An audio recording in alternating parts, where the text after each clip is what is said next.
끝까지 들키지 않고 처벌받지 않는 범죄, 그래서 해당 범죄의 공소시효가 지날 때까지 기소나 검거 이게 되지 않으면 그런 범죄를 완전 범죄라고 하죠. 그런 일이 없어야 더 성숙하고 완전한 사회가 됐다 말 수 있겠고, 또 그것을 위해서 우리 사회 구성원들이 또 각성하고 또 최선을 다해야 할 것입니다. 과거의 산업화 도시화가 급속도로 진행되는 중에 일어나는 현상 중에 하나가 범죄 증가였습니다. 범죄가 왜 증가되었을까? 그 이전에 농촌 생활 환경 속에서는 모두가 서로 알고 있습니다. 그래서 잘못된 행동에 대해서 공동체가 징계를 했죠. 확실하게 이루어졌습니다. 감출 수 없었고요. 그런데 도시화가 진행이 되면서 익명성이 보장이 됩니다. 드러나지 않습니다. 들키지 않습니다. 그래서 범죄 행동에 대한 징벌이 이루어지지 않습니다. 드러나지 않았으니까 징벌할 수가 없겠죠. 범죄가 증가하는 겁니다. 그래서 오늘날 이 도시화가 더 진행되는 중에 익명성 뒤에 숨은 범죄를 찾아내고 또 정당한 징벌을 함으로 그런 문제들을 해소하는 기관들이 존재합니다. 그럼에도 불구하고 인간이 만든 조직은 항상 한계를 가질 수밖에 없고, 오작동을 해서 오히려 공동체를 돕는 것이 아니라 공동체에 해를 끼치는 경우들도 항상 발생합니다. 그렇기 때문에 이 세상에서는 여전히 완전 범죄가 존재하고 또 그 같은 사실들은 죄를 범하려고 하는 사람들에게 심판을 받지 않을 가능성이 존재하는구나 라고 확신을 주고 잘못된 용기를 갖게 하기도 합니다.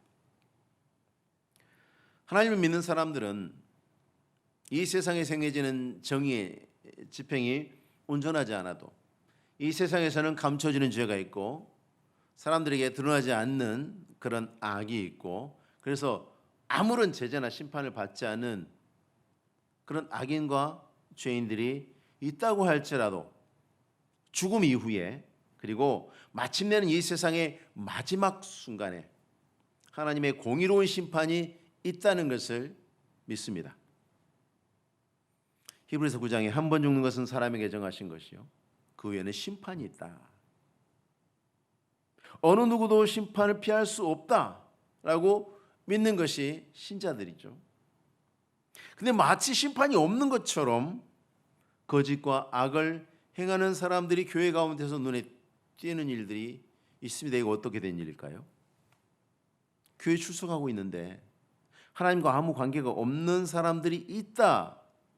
예수께서 그렇게 경고하신 것을 우리는 생각해야 합니다.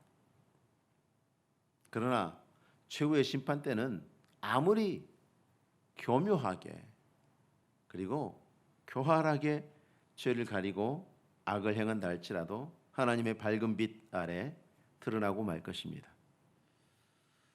심판은 범죄함으로 오염된 이 세상이 마지막을 의미하고, 그리고 하나님이 의도하신 완전한 하나님의 나라가 나타나는 것과 같습니다. 자, 어두움 가운데 빛이 드러나면 어둠의 실체가 어두운 것이 깜깜한 어둠의 특성들이 드러나죠. 예수님께서 하나님의 나라가 너희 가운데 있다라고 말씀하신 것은 이제 하나님의 나라가 시작되었고 진행되고 있다라는 것을 말씀하시는 것이고, 그것은 곧 하나님의 심판이 시작되었고 이 세상의 마지막이 시작되었다는 것을 동시에 의미합니다. 예수님께서 죄인들을 구원하시기 위해서 이 땅에 사람이 되셔서 오심으로 인해서 하나님의 나라가 시작이 되고 이 세상의 심판이 시작이 되는 것입니다. 빛이 오셨으니 어둠이 어둡다는 것이 드러난 것이고 그 어둠의 심판이 시작되는 겁니다.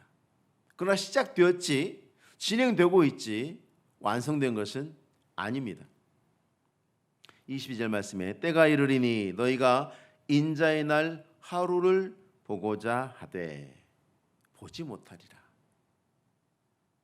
예수님께서 말씀하신 그 인자의 날은 시작된 심판이 마지막에 완결되는, 시작된 하나님의 나라가 마지막에 완결되는 바로 그 시간을 말하는 것입니다.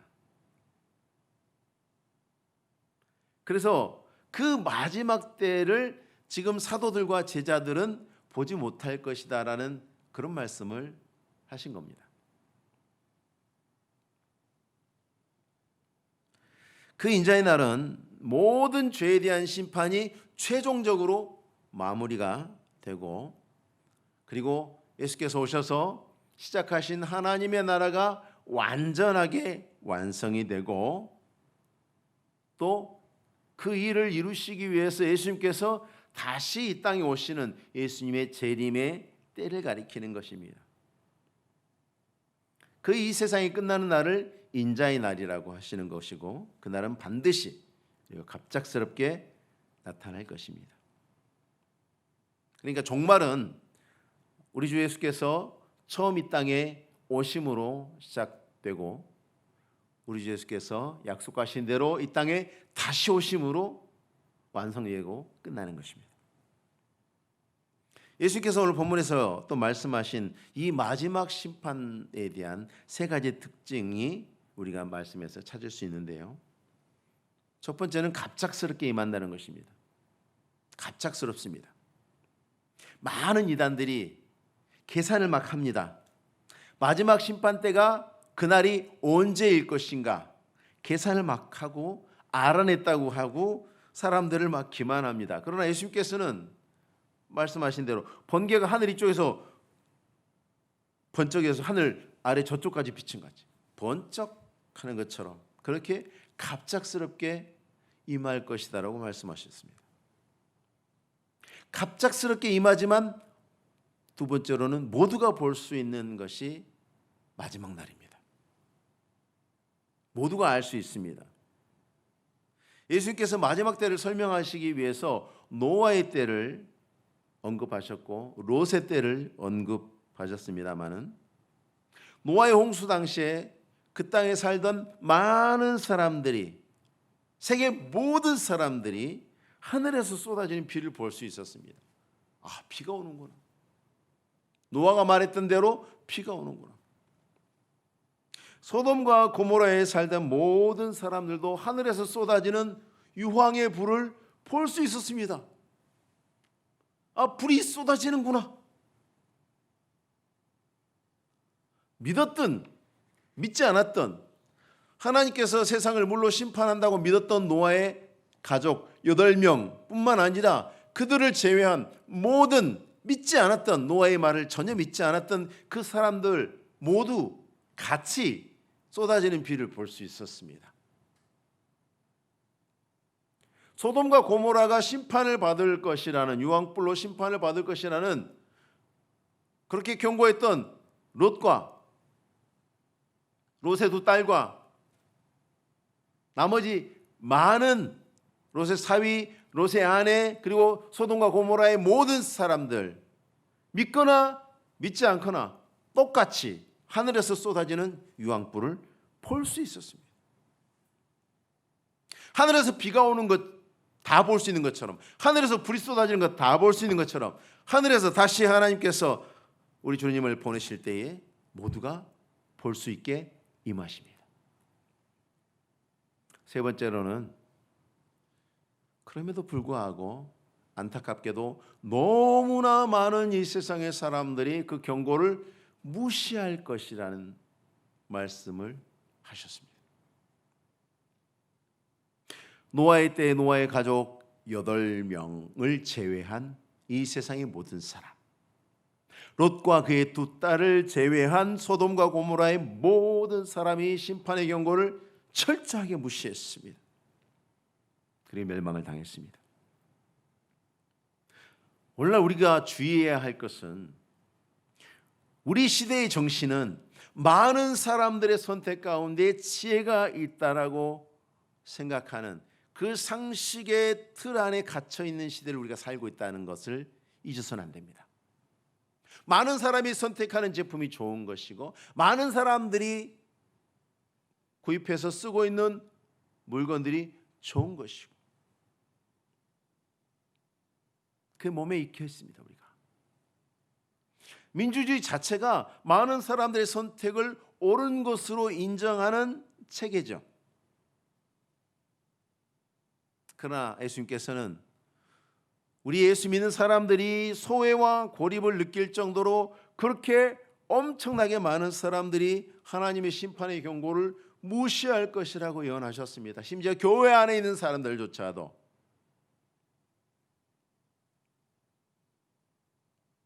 이 세상의 경고는 상대방을 위협하려는 엄포일 때가 많습니다. 예를 들어서 다른 나라 배가 우리나라에 들어와서 우리나라의 영해를 침범할 때 우리 해군이 출동해서 물러가라고 경고하는데 물러가지 않으면 그 배가 지나가는 앞쪽에 대고 포를 쏩니다. 그건 더 들어오면 정말 맞추겠다라는 경고죠. 네가 다칠 수 있다라는 경고입니다. 잘못 들어오셨으니까 저쪽으로 가세요라고 안내하는 게 아닙니다. 그러나 하나님의 경고는 구원의 길을 알려주시는 자비로우신 권면입니다. 망하지 마라. 그 길은 멸망의 길이다. 이 길이 사는 길이다라고 가르쳐 주시는 거예요. 모든 사람에게 들려주셔요. 오늘날에도 하나님께서 모든 사람이 복음을 듣기를 원하십니다. 그래서 우리는 십자가를 감춰두지 않고 교회에서 가장 잘 보이는 곳에 십자가를 걸어두었습니다. 십자가에 하나님의 구원이 있음을 누구나 어떤 사람이든지 보고 듣고 알 수 있도록 하기 위해서 그렇습니다. 노아의 때의 홍수로 심판을 경고한 것을 통해서 사람들은 누구든지 노아의 방주로 들어올 수 있었습니다. 하나님 막지 않으셨어요. 그 문은 열려 있었습니다. 홍수가 시작되기 전까지 누구에게나 열려 있었습니다. 놀랍게도 한 사람도 들어오지 않았습니다. 무시했습니다. 소돔과 고모라의 사람들도 롯의 경고를 듣고 그래 이곳을 하나님이 불로 심판하신다고 얼마든지 그 멸망을 피해서 달아날 시간과 기회를 가지고 있었습니다. 시간이 없어서 심판을 피하지 못한 사람은 없습니다. 기회가 없어서 심판을 피하지 못한 사람은 없습니다.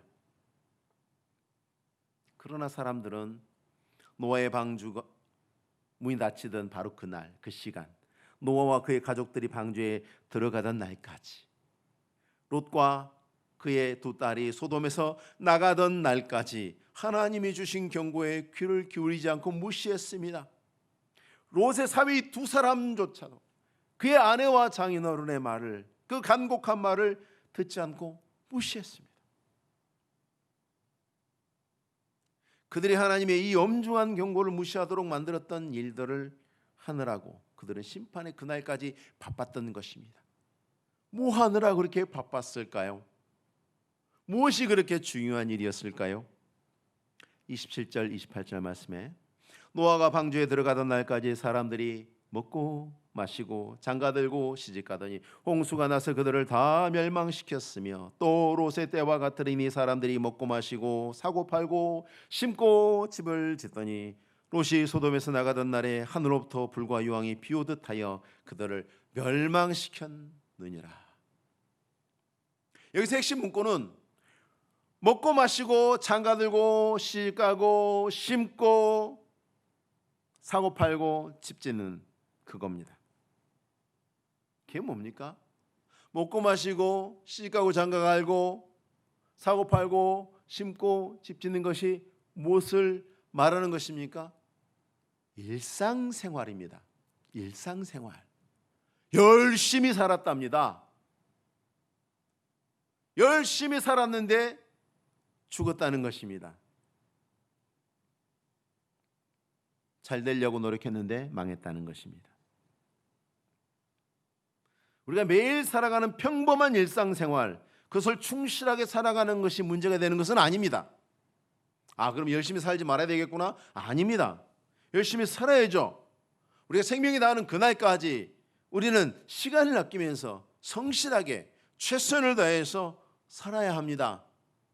땅을 파야 하고 땀을 흘려야 하고 하나님 말씀하신 대로 창세기에서 우린 그렇게 애써야 합니다. 문제는 그 사람들이 일상생활 자체에만 몰입했다는 것이 문제입니다. 일상생활 그 자체에만 몰입했습니다. 심판의 때를 어떻게 준비할 것인가? 예수님께서 사용하신 사례 안에 답이 있습니다. 노아와 그 시대의 사람들, 롯과 소돔과 고모라의 사람들, 무엇이 같고 무엇이 다른가? 심판의 때를 대비하는 것은, 심판의 때를 대비하는 지혜로운 단어는 바로 분리입니다. 분리, 나누는 것. 노아의 홍수 심판 때 사람들은 자신의 일상의 자리를 떠나서 방주 안으로 들어갔어야 했죠. 이거보다 저것이 더 중요하구나. 방주 안에 들어갔어야 했습니다. 그들의 일상으로부터 분리해서 구원의 방주 속으로 들어왔어야 했습니다. 소돔과 고모라의 사람들은 자신들의 일상이 있는 소돔과 고모라를 떠나서 롯을 뒤따라 나왔어야 했습니다. 그들의 일상인 소돔과 고모라로부터 분리했어야 했습니다. 그러나 그렇게 하지 않았습니다. 하나님이 없는 일상은 죄입니다. 그것이 심판의 자리입니다. 이걸 깨닫지 못하는 사람이 너무 많습니다. 하나님이 계시지 않는 일상, 너무 평범하고 너무 자연스럽고 너무 흔하고 아무런 위험을 느끼지 못하는 그 일상이 우리를 망하게 하는 것입니다. 그렇다면 우리가 일상생활을 떠나서 그 삶의 현장을 버리고 산속으로, 굴속으로 들어가야만 하는 것인가? 그렇지도 않습니다. 고린도전서 5장 9절에 10절 말씀에 내가 너희에게 쓴 편지에 음행하는 자들을 사귀지 말라 하였거니와, 이 말은 이 세상에 음행하는 자들이나 탐하는 자들이나 속여 빼앗는 자들이나 우상 숭배하는 자들을 도무지 사귀지 말라는 것이 아니니 만일 그리하려면 너희가 세상 밖으로 나가야 할 것이라. 사귀지 말라 하고 세상 밖으로 나가는 건 다른 거죠. 마지막 때를 대비하는 우리의 마땅한 자세는 세상으로부터의 분리지만 세상 밖으로 나가는 것은 아닙니다. 그 분리는 일상생활의 자리를 떠나라는 것이 아니라 일상생활 속에서 목적을 분리하는 것입니다. 목적을 분리하는 것입니다. 세상에서의 생활 자체가 그것 자체를 목적으로 삼는 것이 아니라 이걸 왜 하느냐라고 했을 때 거룩한 목적을 갖는 것입니다. 거룩한 일상생활이 목적이 되어야 합니다. 세상은 일상생활 자체를 즐기는 것이 목적이죠. 그 자체가 목적입니다. 그러나 마지막 때를 준비하는 하나님의 사람은 이 일상의 생활을 통해서 하나님의 거룩한 뜻을 이루어 드리려고 하는 목적을 가지고 삽니다. 먹든지 마시든지 무엇을 하든지 하나님의 영광을 위해서 하고자 하는, 작은 것 하나까지라도 소리하지 않고 하나님 앞에서 충성됨으로 살고자 하는 노아와 그의 아들들 한번 생각해 보십시오. 다른 사람들처럼 먹고 마시고 장가 들었습니다. 그러니 며느리들이 있죠. 그래서 노아와 그의 세 아들들의 가족은 8명인 것입니다. 배우자들이 있어요. 결혼을 했다는 것입니다. 시집가고 장가 갔습니다. 롯의 딸들도 시집가고 시집 갔죠. 노아의 그의 아들들 생업에 종사하지 않았다면 120년 동안 어떻게 생계를 유지했겠습니까? 어떻게 방주를 지으면서 어떻게 살았을까요? 밥을 먹어야 하고 옷을 입어야 하고 잠을 자야 합니다. 어디서 했습니까? 집이 있고 옷이 있고 식량을 구하기 위해서 노력했을 것입니다. 일상생활을 했을 것입니다. 그러나 노아와 그의 가족들은 하나님의 뜻에 따라서 방주를 준비하는 목적을 위해서 일상생활을 했기 때문에 그들의 일상은 겉으로 봐서는 세상 사람과 다를 것이 없습니다. 지금 오늘도 우리가 거리에 나가보면 예수 믿는 사람과 믿지 않는 사람의 모습이 다르지 않을 것입니다. 같은 업종에 종사하는, 같은 공장에서 일하는, 같은 직장에서 출근해서 일하고 있는 그들은 전혀 다를 것이 없는 모습입니다. 그러나 심판의 때에 누군가는 구원을 받고 누군가는 버림을 당할 것입니다. 보이지 않는 그들의 그 일상의 목적이 달랐기 때문에 그렇습니다. 그들의 그 일상의 목적이 다른 것이 그들이 결국 마지막 심판 때에 어떤 운명에 처할 것인가를 증거하는 겁니다. 지금부터. 오직 믿음으로만 죄인이 구원을 받는다는 믿음을 어떤 사람들은 잘못 이해해서 종종 방종하게 행하는 사람들이 있습니다. 함부로 행하고 조심스럽지 않습니다.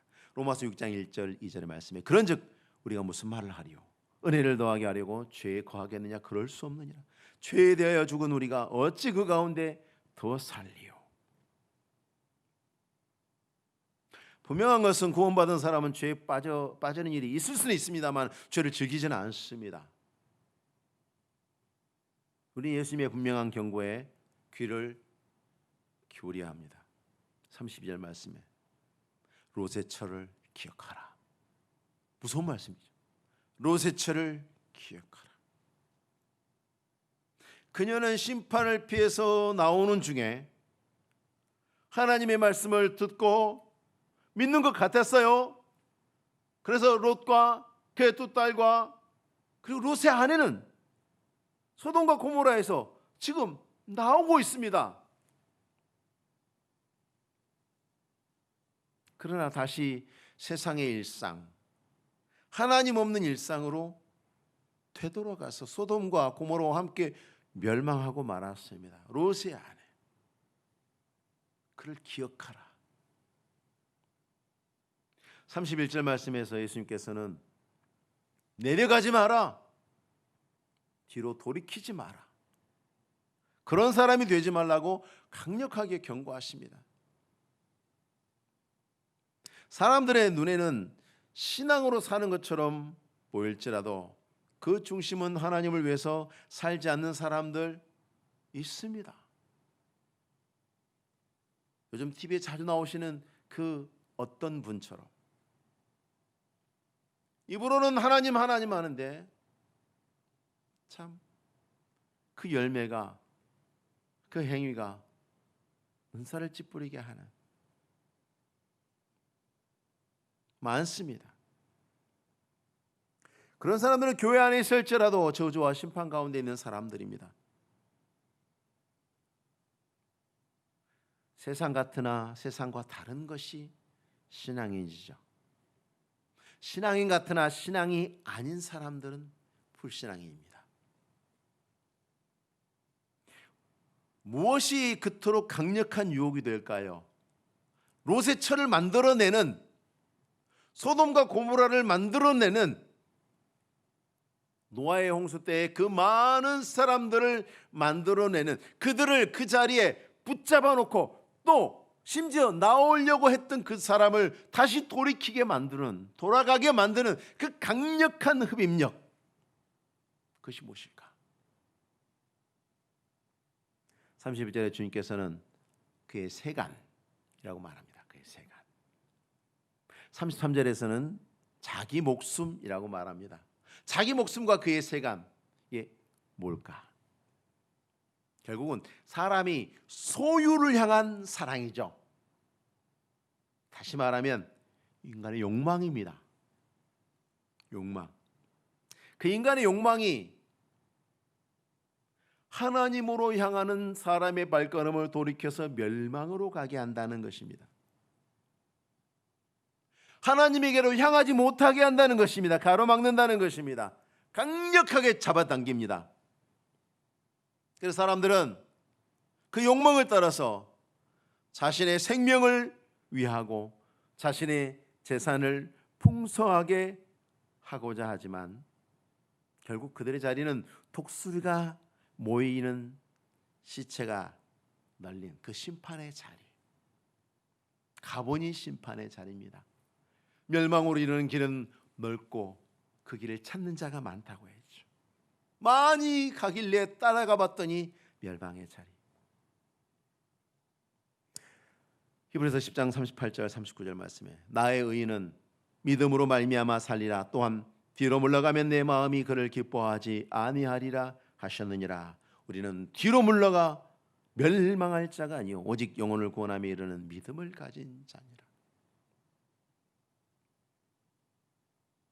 이 세상의 마지막이 이르고 심판이 끝나는 그날이 오기 전까지 이 세상에서 거룩한 하나님의 백성들은, 주님의 제자들은 하나님을 목표로 삼고 그 하나님이 우리에게 알려주신 거룩한 뜻을 따라서 그 뜻을 이루어드리기 위해서 남들과 똑같은 일상의 생활 환경 속에서 살아갈 때에 고난이 불가피합니다.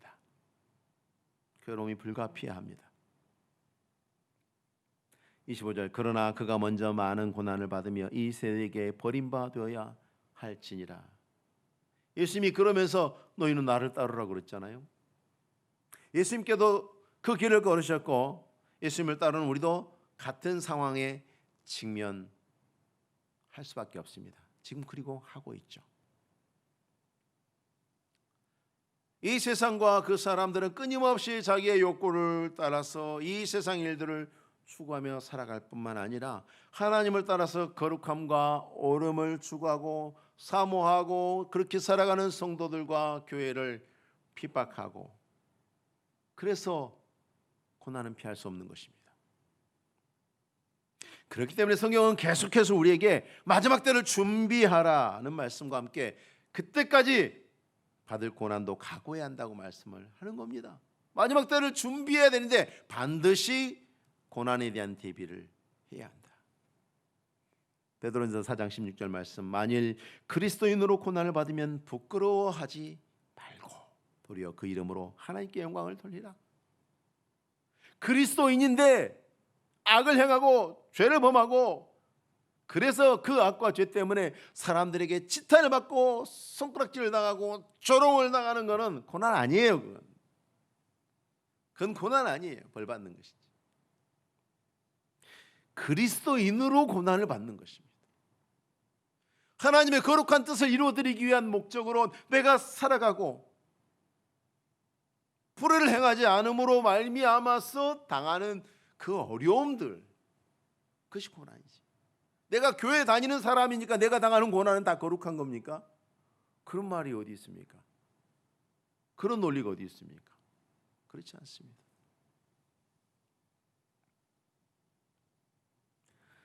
마지막 때를 준비하는 것은 다시 말씀드리지만 세상 사람들과 똑같은 일상생활을 하는 것입니다. 다르지 않습니다. 그러나 그 목적을 분리하는 것입니다.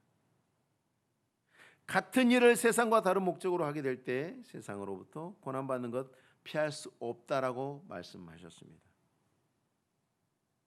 우리는 고난 받을지라도 우리는 다른 목적을 가지고 세상과 분리되어서 살아야 합니다. 세상과 함께 있으나 분리되어서 살아야 합니다.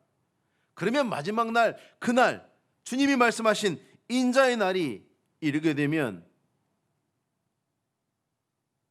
무슨 일이 일어날 것인가? 역시 분리가 일어납니다. 근데 이 분리는 하나님에 의한 분리입니다. 하나님의 손에 의해서 일어나는 분리고 영원한 분리고 철저한 분리고 결과가 너무 다른 분리입니다. 마치 우리가 같은 기차를 타고 가는데 특실이냐 일반실이냐 그런 차이 수준이 아니죠. 하늘과 땅의 차이입니다. 천국과 지옥의 차이입니다. 34절과 35절에 반복해서 강조하시는 것이 하나는 데려감을 당하고 하나는 버리둠을 당할 것이다. 하나님이 주권적으로 결정하시는 심판이기 때문에 이 일들은 데려감을 받는 사람이나 버리둠을 당하는 사람 모두 다 수동적인 의미로 사용되었습니다. 영원한 분리는 철저하게 일어납니다. 지금까지 가족으로서, 부모 형제로서, 자녀로서 함께 지냈을지라도 그날에는 분리가 일어날 것입니다.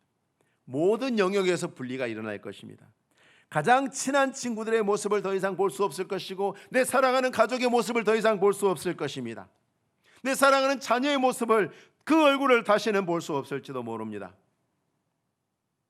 밤에 둘이 한자리에 누워서 잠을 자는 사이라면 정말 가장 친밀하고 가까운 사람이겠지만 그날에, 인자의 날에, 이 세상의 마지막 심판 날에 다시는 하나가 될 수 없는 영원한 분리가 일어난다는 경고의 말씀입니다.